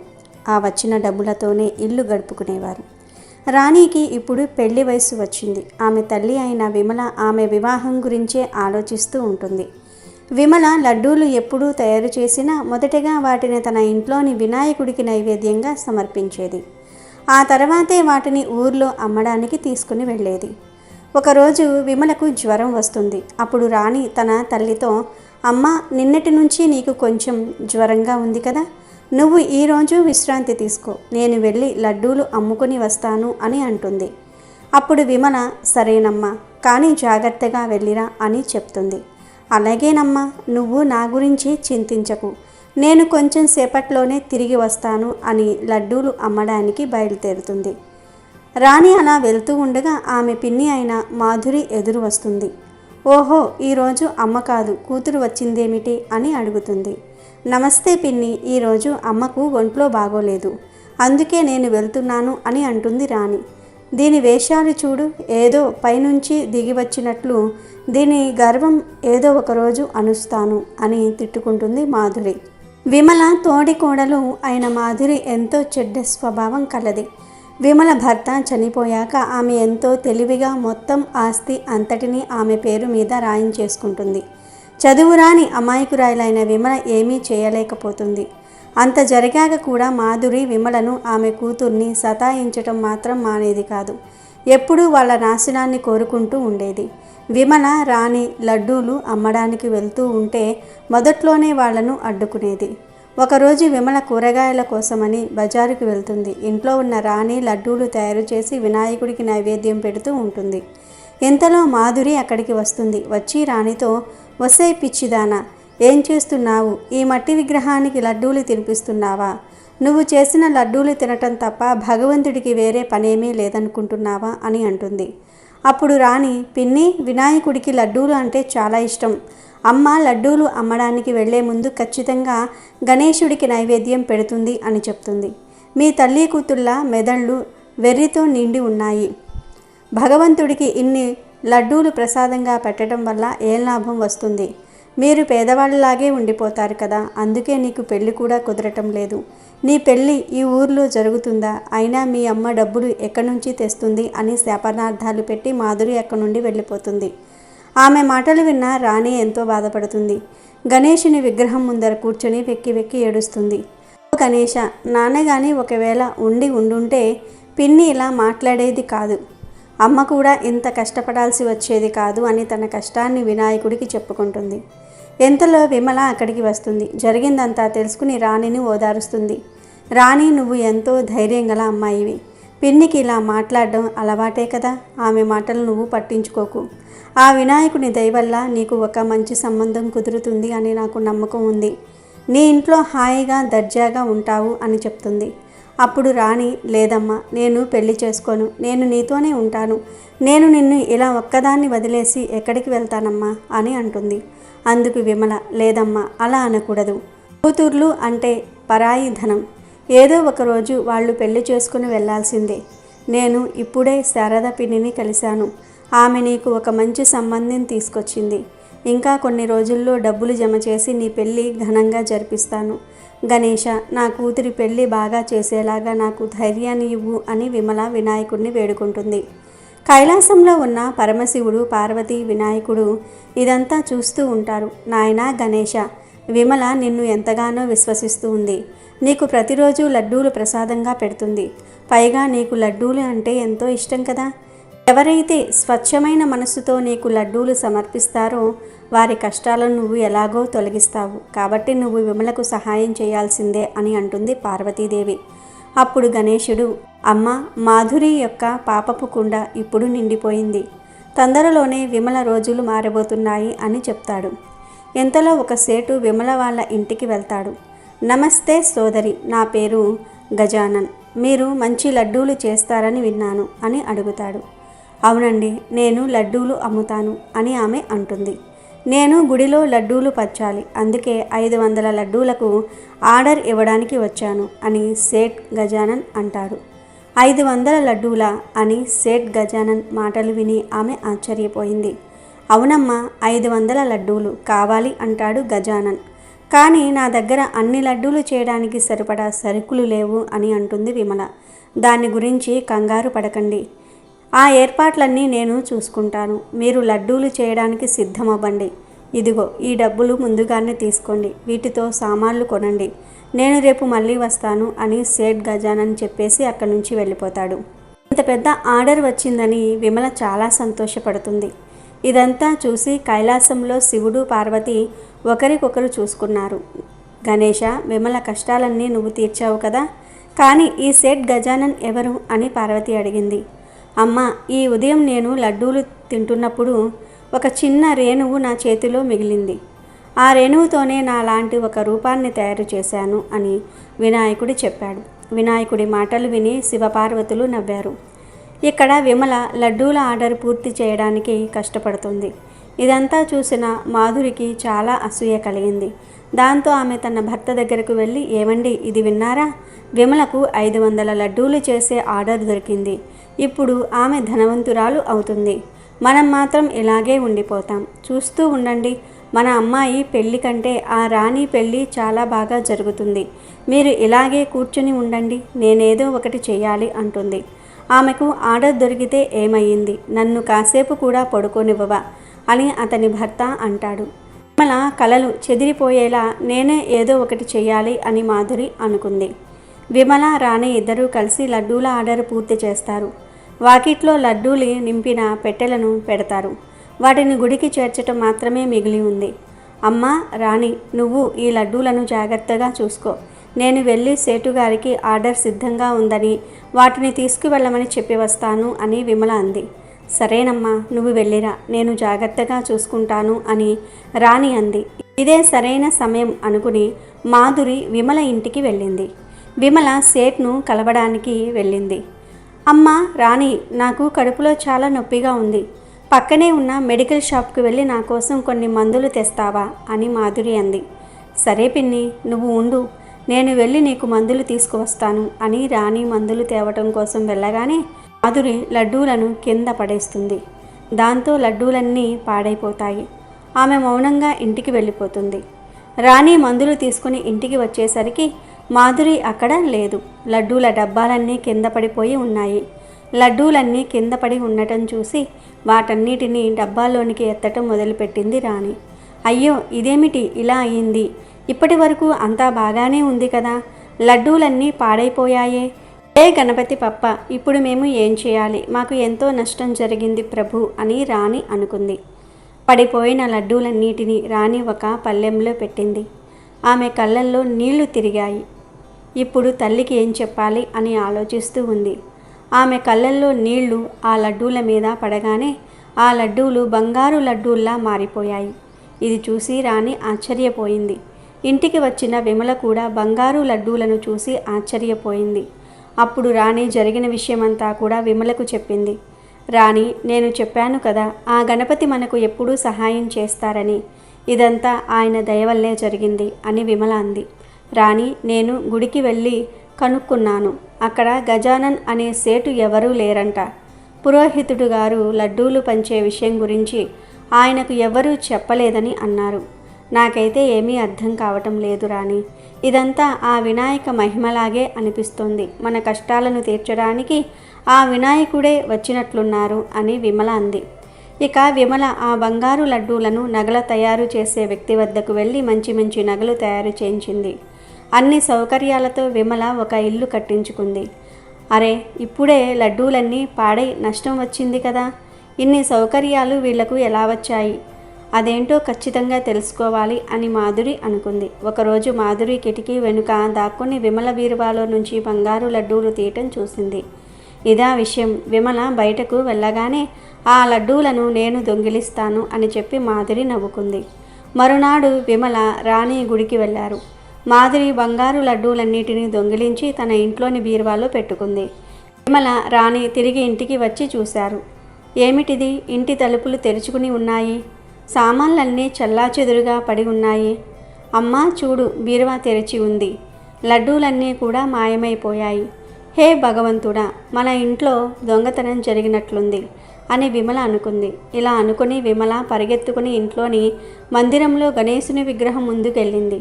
పోనీలే, దొంగలు మన వినాయకుడి విగ్రహాన్ని మాత్రం దొంగిలించలేదు. ఈయనే మనకున్న అన్నిటికన్నా గొప్పదనం అని అనుకుంది. మరుసటి రోజు మాధురి ఆ లడ్డూలను అమ్మాలని బీరువా తెరుస్తుంది. అప్పుడు ఆమె చేతిపైకి చాలా పురుగులు ఎక్కిపోతాయి. బంగారు లడ్డూలన్నీ మామూలు లడ్డూలుగా మారిపోయి ఉంటాయి. వాటిని తినటం కోసం చీమలు, పురుగులు అక్కడికి చేరుకుంటాయి. అరే, ఏమిటిది? ఇక్కడ నేను బంగారు లడ్డూలు పెట్టానే. హే భగవంతుడా, నా చేతులు, ఎవరైనా కాపాడండి అని మాధురి అరుస్తుంది. చూస్తూ ఉండగానే మాధురి ఇల్లు మొత్తం ఎర్రచీమలతో నిండిపోతుంది. ఆమె ఇంట్లో బియ్యాన్ని మొత్తం ఎలుకలు నాశనం చేసేస్తాయి. ఎలుకలు ఆమె ఇంట్లో సామాన్లన్నిటినీ ఒక్కొక్కటిగా పడేసి వెళ్ళిపోతాయి.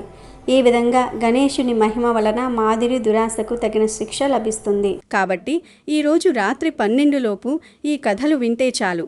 30 నిమిషాల్లో మీ సుడి తిరిగిపోతుంది. కష్టాలు పోతాయి. లక్ష్మీనారాయణుల అనుగ్రహంతో అష్టైశ్వర్యాలు సిద్ధిస్తాయి. పట్టిందల్లా బంగారంలాగా మారుతుంది. వద్దన్న ధనం వచ్చి పడుతుంది. రాజయోగం పడుతుంది.